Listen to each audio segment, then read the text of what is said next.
బులెటిన్లో మరో breaking news చూస్తున్నాం. ఖమ్మం నగరంపై మున్నేరు వాగు సృష్టించిన విలయం నుంచి పలు కాలనీలు ఇప్పుడిప్పుడే తేరుకుంటున్నాయి. ప్రాణాలను అరచేతిలో పెట్టుకుని సురక్షిత ప్రాంతాలకు తరలి బాధితులు ఇళ్లకు చేరుకుంటున్నారు. తమ వీధులను ఇళ్లను చూసి గుండెలు బాదుకుంటున్నారు. ప్రతి ఇంట్లో 2 నుంచి 4 అడుగుల మేర ఒండ్రుమట్టి మేటలు వేసింది. ఇక బాధితులు తమ ఇళ్ల నుంచి బురదను ఎత్తిపోస్తున్నారు. ట్యాంకర్లతో నీటిని కొనుక్కుంటూ బురదను కడుగుతున్నారు. వరదలో సర్వం పోగొట్టుకున్న కాలనీల ప్రజలు ఇకపై ఎలా బతకాలో తెలియటం లేదని వాపోతున్నారు.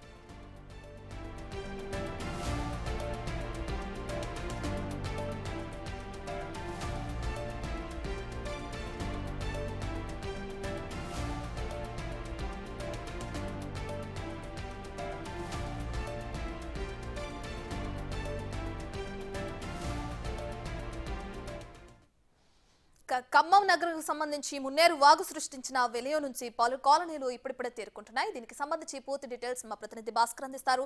రైట్ భాస్కర్, ప్రస్తుతం అక్కడ పరిస్థితులు ఏ విధంగా ఉన్నాయి? పలు కాలనీ వాసులు కూడా అక్కడ లబోదిబ్బోమంటూ కూడా మనం చూస్తున్నాం. పూర్తి డీటెయిల్స్ ఏంటి భాస్కర్?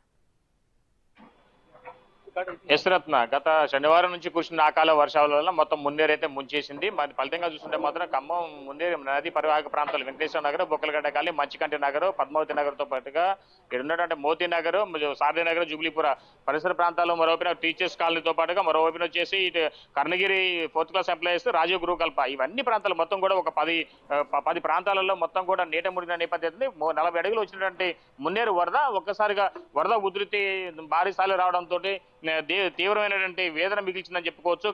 కన్నీటితో ఉన్నటువంటి వేదన అంతా ఇంత కాదు. మొత్తానికైతే మాకు సంబంధించి 40 అడుగులు వచ్చింది అని సర్వం ఇంట్లోకి వెళ్ళిపోయినటువంటి నీరు అంటే వీళ్ళు ప్రాణాలకు దక్కించుకోవడం కోసం బయటకు వచ్చిన తర్వాత తాళాలు వచ్చిన తర్వాత ఎవరో వ్యక్తులు తాళాలు తీసి సామాన్లు మొత్తం బయటపడేసిన చందంగా తమ యొక్క వరద ఉధృతి మొత్తానికి సామాన్లు మొత్తం బయటపడేసిన నేపథ్యంతో మనతో పాటు స్థానికులు బాధితులు మొత్తం మాట్లాడు చూద్దాం. ఒకసారి మనం అమ్మా, మీకు జనరల్ గా ఏం జరిగింది ఆ రోజు? ఎన్ని గంటలకు మీకు ఈ వరద వచ్చిందమ్మా? నాకు 5ంటికి స్టార్ట్ అయిందండి. 5ంటికి చూసినాం మేము. అసలు తీద్దామంటే ఏమి ఆ దోసట్లో ఎమ్మటే సడన్ గా ఇక్కడికి వచ్చేసినాయి. మేము చెప్పుకోవైతే కాలే, ఎవరికి ఏంది అయితే కాలే, పిల్లల ల్యాప్టాప్లు సర్టిఫికెట్లు అన్ని ఆగమైపోయినాయి అండి. మాకు ఎట్లా వస్తాయి ఏంది ఇప్పుడు అయ్యి? అంత కష్టపడి చదువుకున్నారు వాళ్ళు పిల్లగాళ్ళు, ఎట్లా ఇప్పుడు అయ్యి? మాకు ఎవరు సాయం చేస్తారు? మా బాధ ఎవరికి చెప్పుకోవాలి? మేము 11వ తారీఖు నుంచి మొత్తం ఆగమైపోయినాయండి. మేము బతికినాం అంటే ఇంకా అదే గ్రేట్ అనుకోవడమే. ఒక్కటి మిగిలిన ఇంట్లో అన్ని ఆగుంటే ఫ్రిడ్జ్లు, టీవీలు, ఏసీలు అన్ని ఖరాబ్ అయిపోయినాయి. ఏ ఒక్కటి కూడా ఇంట్లో లేదండి. మీరు వరద వచ్చేప్పుడు మీరు ఎక్కడికి వెళ్ళారు? మీరు అప్పుడు ఎక్కడున్నారు? ఈ వరద ఎంతసేపటికి వచ్చేసింది? అర్ధగంటలోనే వచ్చేసిందండి. మొత్తం గంటలోనే మొత్తం కమ్మేసింది. అసలు పోవైతే కాలం మేము ఎట్లనే ఎట్టుకుంటూ పోయినాం. బయటికి ప్రాణాలు దక్కుతాయని అన్ని వదిలేసి వెళ్ళిపోయినాం. ఏమీ లేదు. అసలు అనౌన్స్మెంట్ కూడా చెప్పిన వాళ్ళు లేరండి. అనౌన్స్మెంట్ చేసిన గవర్నమెంట్ వైఫల్యం బాగుంది. మున్సిపల్ అధికారుల వైఫల్యం, కలెక్టర్ వైఫల్యం పక్కా కనపడుతుంది. ఎందుకంటే లేటుకి పక్కా దగ్గర ఉన్నాం. మేము అనౌన్స్ చేయాలి ఏ కట్ట దిగింది అనేది. ఏ అధికార యంత్రాంగం కూడా మనకి స్పష్టంగా చెప్పినట్టు ఎక్కడ లేదు. మేము భయపడి బయటకు వచ్చాం తప్ప ఏ అధికారి కూడా మాకు స్పష్టంగా ఖాళీ చేయని చెప్పిన అధికారులు లేరు. నెక్స్ట్ ఈ మున్సిపల్ వైఫల్యం, ఖమ్మం కలెక్టర్ అంత దుర్మార్గం కూడా ఎవరు లేదండి. కనీసం ఫుడ్ పెట్టేది గతి లేదు. స్వచ్ఛంద సంస్థలు ఫుడ్ పెడుతున్నాయి, ప్రభుత్వాలు ఎక్కడ పెట్టట్లేదు.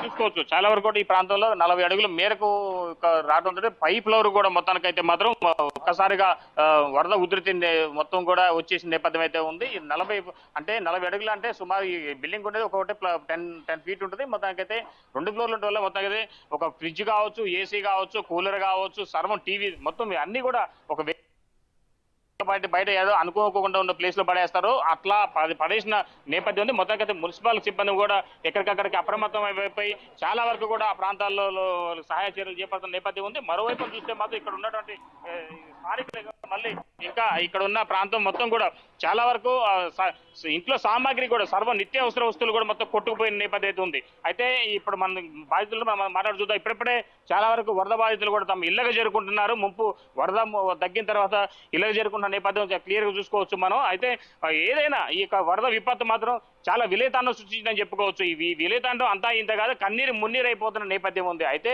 ఈ ఘటన జరిగి 48 గంటలు అవుతున్నా కానీ వరద అయితే పోయింది, కానీ బురద మాత్రం ఇళ్లలోకి చేరి సర్వం వీళ్ళకి కన్నీరే మిగిలిచిందని చెప్పుకోవచ్చు రత్న. అయితే ఈ ఎలా జరిగింది, ఎన్ని గంటలకు వచ్చింది ఈ విపత్తు అనే దానికి సంబంధించి మాట్లాడేందుకు మనతో పాటు ఇక స్థానికులు ఇంకా ఉన్నారు. వాళ్ళతో మనం ఒకసారి మనకు మాట్లాడి చూద్దాం. ఒకసారి అది ఎన్ని గంటలకు వచ్చింది వరద, ఏంది ఆ రోజు? పొద్దున తెల్లవారుజామున 6 గంటల నుంచి స్టార్ట్ అయింది. మేము నిద్ర లేవడంతో నీళ్లు మొత్తం అలుముకుంటున్నాయి మాకు. అరే వరద వస్తుందని చెప్పేసి సామాన్లు చదువుకునేసరికి ఎమ్మటే మెట్ల కాడికి నడుముల కాడికి వచ్చేసినాయి. ఇక తప్పే పరిస్థితి లేక ఇక ఉన్న పలంగా పిల్లల్ని చిన్న పిల్లలు ఉండి ఎత్తుకొని బయటికి వెళ్ళిపోయినాం. ఆ రోజు ఆదివారం నాడు షాపులు లేవు, ఏం లేవు, టిఫిన్ లేక నీళ్లు లేక ఇబ్బంది పడ్డాం మేము. దయచేసి సీఎం గారి నేను నమస్కరించి చెప్తున్నా, మా ఏరియా ప్రజలందరినీ ఆదుకోవాలని కోరుకుంటున్నానండి. చాలా వరకు సర్టిఫికెట్లు, ఇంట్లో ఫ్రిడ్జ్, టీవీ, మంచం ఏ ఒక్కటి లేదు, సర్వం కోల్పోయినాం. ఏమీ లేకుండా కట్టుబట్టలతో ఉన్నాం. 2 రోజుల నుంచి ఇదే బట్టల మీద, బట్టలు లేవు పిల్లలకి, చాలా ఇబ్బంది ఉంది. ఈ ర్యాషెస్ వచ్చేసినాయి, ఒంటి నిండా ర్యాషెస్ వచ్చినాయి పాపకి. చాలా ఇబ్బందికరంగా ఉందండి. ఇప్పుడు ఇంటికాంచెలు బయటకు వచ్చే పరిస్థితి కూడా లేదు. కనీసం వాటర్ తాగడానికి కూడా వాటర్ కూడా లేవు. వీళ్ళు స్థానికులు ఇక్కడ ట్రస్ట్ వాళ్ళు వీళ్ళందరూ ఈ ఏర్పాటు చేస్తుంటే మాకు ఇదైనా కొంచెం దొరుకుతుంది. కనీసం బయటికి వెళ్ళి డబ్బులు పెట్టి కొనుక్కోవడానికి ₹1 కూడా లేదండి. డబ్బులు కూడా కొట్టకపోయినాయండి. బంగారం, డబ్బులు అన్నీ పోయినాయి. ఏ ఒక్కటి లేదు మా ఇంట్లో. ఇంటికాడికి పోతే ఆ ఇల్లు అవతరం చూస్తే ఈ మాదేనా అన్నట్టు ఉంది. గోడలు పడిపోయి మళ్ళా ఖమ్మానికి కట్టుబడులతో బతకడానికి వచ్చినాం. ఆ రోజులు ఈ రోజున ఆ రోజులు కల్పిస్తున్నాయి మాకు. చాలా ఇబ్బందికరంగా ఉంది. దయచేసి మమ్మల్ని ఆదుకోవాలని కోరుకుంటున్నామండి. తెల్లవారుజాము 5 గంటలకు వచ్చింది. పిల్లల బట్టలు, సర్టిఫికెట్లు, బియ్యం ఏమి లేకుండా అన్ని పోయినాయి. ఏమి లేవు. ఇక టిఫిన్ పెడితే ఇక్కడ ఇది చేస్తున్నాం. కొత్త బట్టలు కొనుక్కొచ్చి షాపులలో ఇళ్ళని చేసుకొని షాపులలో కొనుక్కొచ్చి వేసుకుంటున్నాం. మీరు వరద వచ్చినప్పుడు మీరు బయటికి వెళ్ళిపోయారా? ఎట్లా అసలు ఏం జరిగింది ఆ రోజు? మీకు చాలా వరకు మీరు వరద వచ్చినప్పుడు బయటికి వెళ్ళిపోయి మీరు వస్తున్నారా ఎట్లా? అవును సార్, ఆ రోజు వరద పైన చెరువు దిగిందని కనీసం మాకు ఇంటిమేషన్ ఇచ్చినా సామాన్లు జరుపుకునేటోళ్ళం. ఎటువంటి ఇంటిమేషన్ లేదు. ఇంతవాటికి ఏ అధికారులు కూడా రాలేదు. ఎవరు వచ్చినా అటు ఆలైనా చూసుకుంటున్నారు. ఫ్లడ్ వచ్చేది ఫస్ట్ స్టార్టింగ్ ఇక్కడ నుంచి. ఈ లేయర్ అసలు కనీసం వాళ్ళు కవరింగ్ కూడా చేయట్లేదు. ఇది 3వ రోజు నుంచి 4వ రోజు వస్తుంది. ఇవాళ కొద్దిగా ఫాస్ట్ అవుతున్నట్టు అవపడుతుంది ఈ పనులు. అసలు ఇంట్లో పోయే పరిస్థితి లేదు, నడిచే పరిస్థితి. ఇవాళ కొంచెం మనకి ఇది కొంచెం నాకు తేటకన్నట్టు నా దృష్టిలో. ఇవాళ నిన్నటి మోకాల్లో బురదుంది. కొంచెం ఇంటిమేషన్ ఇచ్చేటైతే ఇంత ఆస్తి నష్టాలు జరగకపోయేది. ఇక్కడంతా మాస్ ఏరియా, లేబర్ ఏరియా. పని చేసుకుంటే మాత్రమే కొనసాగుతుంది బతుకులు. ఇలా ఒక 500 సంపాదిస్తే 200 ఖర్చు అయితే 300 దాచుకొని ఒక వస్తువు కొనాలంటే 3 నెలలు పట్టింది. టీవీ లాంటి ఐటమ్ కొనుక్కోవాలంటే మా లాంటి వాళ్ళకి. అలాంటి ఫ్రిడ్జులు, టీవీలు, బీరువాలు, మంచాలు ఎన్నో ఇవన్నీ కొనాలంటే మనోడు ఇప్పుడు తమ్ముడు చెప్పినట్టుగా ఆ పురాతనలో మనం బతకడానికి వచ్చినప్పుడు కట్టుబడులతో ఎలా వచ్చామో సేమ్ అదే పరిస్థితి ఈ రోజు వచ్చేసింది ప్రతి ఒక్కరికి. ఇక్కడ ఉన్న వార్డు ప్రజలందరూ, వార్డు ప్రజలు కాదు, పక్క డివిజన్లోకి వెళ్ళిపోయినాయి వాటర్.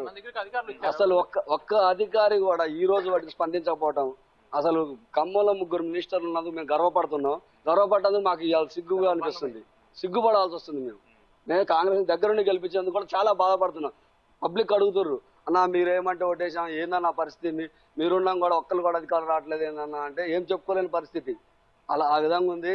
ఇలా చేయడం కరెక్ట్ కాదు. సీఎం గారు రేవంత్ రెడ్డి గారు ఖమ్మం మీద మంచి దృష్టి పెట్టి, ఖమ్మం అంటే నాకు ప్రాణం, గుండెకాయ అన్నారు. ఆ గుండెకాయ ప్రాణం కావాలంటే మమ్మల్ని అందరూ కూడా మీరు ఆ తమ్ముళ్ళగా భావించి, సొంత సహోదరులు భావించి ఈ పబ్లిక్ మీద, ఖమ్మం ప్రజల మీద, ఖమ్మం ప్రజలే కాదు చుట్టుపక్కల ఏ వరద ప్రాంతంలో ఏ ప్రజలు ఉన్నా కానీ మీరు తక్షణమే చర్యలు తీసుకోవాలి. ఆకలైనప్పుడే అన్నం పెట్టడం నేర్చుకోవాలి ఎవరైనా సరే. మాకు ఇలా పడుకోవడానికి దుప్పట్లేవు, బట్టలు, పిల్లగాల చదువులు గిదువులు అన్నీ పోయినాయి. ఎప్పుడో నెలకిస్తున్నట్టే కలవదు. గత ప్రభుత్వం అట్లా తప్పు చేసినాయి కాబట్టి ఆ ప్రభుత్వాన్ని పక్కన పెట్టేశారు పబ్లిక్. ఇప్పుడున్న ప్రభుత్వం అయినా కానీ పబ్లిక్ ప్రజెంట్గా ఏం అవసరం అది ఇవ్వండి. రేపేదన్నా ఇల్లు పోతే దానికి ఎంతో కొంత మీరు నష్టపరమైన అది తర్వాత సంగతి. ఇప్పుడు కట్టుకోవడానికి బట్ట, ఉండడానికి ఒక గూడు సదుపాయం, తినడానికి తిండి, ఏంటి పిల్లగాల పుస్తకాలన్నీ ఖరాబ్ అయినాయి, ఒరిజినల్ సర్టిఫికెట్లు ఇవన్నీ వెళ్ళిపోయినాయి. ఇప్పుడు మా పరిస్థితి ఏందో అర్థం కావట్లేదు. దయచేసి దీన్ని మీరు సీఎం గారి దృష్టికి తీసుకెళ్ళి, సీఎం గారు అంటే అందరు ప్రజలందరూ దేవుడు లాంటివాడు, తండ్రి లాంటివాడు, ఖచ్చితంగా మీరు మీ ద్వారా మంచి చేయాలని కోరుకుంటున్నాను. మొత్తంగా చూసుకోవచ్చు చాలా వరకు కూడా ఇప్పుడు మనం ఇక్కడ ఉన్న బాధితుల ఇళ్ళకి సుమారు 40 అడుగులు వచ్చినట్టు ఈ ఉగ్ర మున్నేరు. మొత్తానికైతే మాత్రం ఇళ్లలోకి వెళ్ళిన తర్వాత పరిస్థితి ఎలా ఉందో ఒకసారి మనం క్లియర్ చూద్దాం. ఒకసారి ఆ ఇళ్లలో ఎలాంటి పరిస్థితి ఎదుర్కొంది, వీళ్ళు ఎలాంటి వీళ్ళు విపత్తును వీళ్ళు ఎదుర్కోవాల్సిన పరిస్థితి చూద్దాం. ఒకసారి మనం లోపలికి వెళ్ళి చూద్దాం. ఒకసారి ఇల్లు చూసుకోవచ్చు. చాలా వరండాలో మొత్తం కూడా అన్ని కూడా వరండాలో మొత్తం కూడా చాలా వరకు కూడా బురద వచ్చిన నేపథ్యం అయితే ఉంది. ఈ యొక్క ప్రాంతం మొత్తం కూడా ఇంటి చుట్టూ కావచ్చు, ఇంటి పరిసరాలు కావచ్చు. లేరమ్మా, ఎవరు లేరా? ఇటే బయటకు వెళ్ళారా? సో మనకు పైకి వెళ్ళి చూద్దాం ఒకసారి ఎలా జరిగింది ఏంటి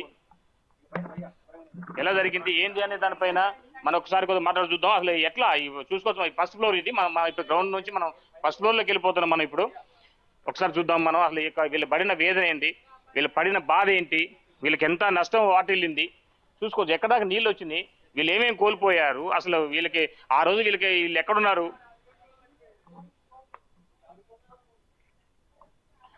చూద్దాం. ఒకసారి మనం ఒకసారి క్లియర్ గా చూసుకుంటూ వద్దాం. అది ఒకసారి వాళ్ళు మిగతా బాధితుల యొక్క పరిస్థితి ఎలా ఉంది, ఏ ఇంట్లో చూసినా సార్ ఇదే పరిస్థితి నెలకొని ఉంది. ఒకసారి చూద్దాం మనం, ఇంకా మిగతా ఇళ్ళకెళ్ళి చూద్దాం ఒకసారి. వీళ్ళు ఎలాంటి ఏమేమి లగేజ్ అంటే వీళ్ళంతా సామాగ్రి ఏమేమి కోల్పోయారు, వీళ్ళకి వచ్చే నష్టం ఏంటి, అది ఎంత నష్టం వాటిల్లింది, సర్టిఫికెట్లతో పాటుగా మిగతా ప్రాంతాలలో వీళ్ళకి వచ్చినట్టు ఫ్లడ్, ఇక్కడ వచ్చినట్టు ఫ్లడ్ చూస్తే మాత్రం చాలా వేరియేషన్ ఉంది. కొన్ని ప్రాంతాలలో తక్కువ వచ్చినా సరే మరి కొన్ని ప్రాంతాలలో మాత్రం చాలా వరకు ఎక్కువగా వచ్చింది. అయితే ఈ ఎక్కువ ఫ్లడ్ ఎఫెక్టెడ్ ఏరియా మొత్తం కేవలం మచ్చికంటి నగరు, బొక్కలగడ్డ కాలనీతో పాటుగా ఎక్కువ ఇగో మనం చూసుకోవచ్చు, క్లియర్ చూసుకోవచ్చు. ఏ ఇంటి ఇదే పరిస్థితి, అంత ఫ్లడ్, అంత చెత్త. మొత్తానికైతే మాత్రం సామాగ్రి ఎక్కడ కొట్టుకొచ్చి బెడ్లు, బియ్యంతో పాటు సరుకులు, నిత్యావసర వస్తువులు మొత్తం కూడా అన్ని కొట్టుకొచ్చిన నేపథ్యం అయితే ఉంది. అయితే ఈ కన్నీటి గాథను అంత ఈజీగా మర్చిపోయిన పరిస్థితి. మొన్నటిదాకా సంతోషంగా ఉన్నటువంటి స్థానికులు ఇప్పుడు ఒక్కసారిగా ఈ యొక్క ఘటన వచ్చిన తర్వాత చూసుకుంటే ఇవన్నిటిని కూడా వీళ్ళంతా కూడా మర్చిపోవాలనే దీని గాథ ఉన్నది. చూసుకో, బియ్యం చాలా వరకు ఇంట్లో నిత్యావసర వస్తువుగా ఉండేటువంటి బియ్యం బస్తాలు కూడా ఇట్లా తడిసిపోయి రోడ్డున పడేసి ఉన్న పరిస్థితి నెలకొంది. చూసుకోవచ్చు, చాలా క్లియర్ విజువల్స్ మనం చూసుకోవచ్చు. ఈ యొక్క బియ్యం విజువల్స్ ని మనం చాలా వరకు చూసుకుంటే ఇదే పరిస్థితి నెలకొని ఉంది. మూటలు ఇంట్లో ఉండాల్సినటువంటి బియ్యం మూటలకు మూటలు మొత్తం కూడా ఇట్లా ఉన్నది. మరోవైపు చూసుకోవచ్చు, ఇదే మన బొక్కలగడ్డ కాలనీలో మనం ఇప్పుడు ప్రవేశించిన అంటే మధ్యగడ్డ కాలనీకి వచ్చేసే ఈ అంటే ఇక్కడ కూడా బియ్యాలి మొత్తం, ఇక్కడ నిత్యావసర వస్తువులు ప్రతిదీ కూడా అన్ని బస్తాలు కింటాల కొద్ది రైస్ మొత్తం కూడా ఉండేసి ఇటుక మీటర్లు వస్తుంది చూసుకోవచ్చు. ఇటుక మీటర్లు ఇసుక అంటే మట్టి బురద మొత్తం కూడా ఇట్లా ఉన్నది. అన్న చెప్పండి, అది మీరు ఆ రోజు మీరు ఎక్కడున్నారన్న, మీకు అవి ఒకసారి ఓపెన్ చేసి ఒకసారి చూద్దాం.